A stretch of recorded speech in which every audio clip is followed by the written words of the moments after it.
Welcome to Pindar Poetry. We hope you learned something new. You start by prepping. Cleanse the lash line so glue adheres. Oil prevents grip, so use micellar water or alcohol.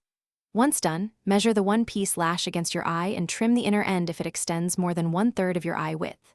Next, apply a thin line of lash glue to the band. Wait about 15 to 30 seconds until the glue is tacky rather than wet. Positioning now is critical. Align the outer corner first, then swing the band into the inner corner. You must secure the band precisely. Using tweezers or a lash applicator, press the falsies into the lash base and hold for 8 to 10 seconds so the glue bonds. Then, make sure the false and natural lashes are blended. Lightly pinch them together or comb through with a spoolie, and add a quick coat of mascara only if it helps fuse hairs. Once done, use a thin eyeliner along the band to conceal any visible glue or gaps.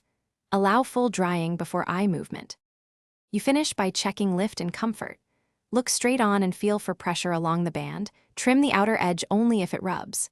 If a corner lifts, dip a cotton swab in oil-free remover and gently nudge the band up to reapply a tiny dot of glue. Press and hold until set. If glue has clumped, carefully peel the lash off, remove residue, and repeat application. This prevents uneven bonds. Remember, patience here avoids repeated tugging that damages lashes. Thanks for watching. Consider subscribing if we helped you.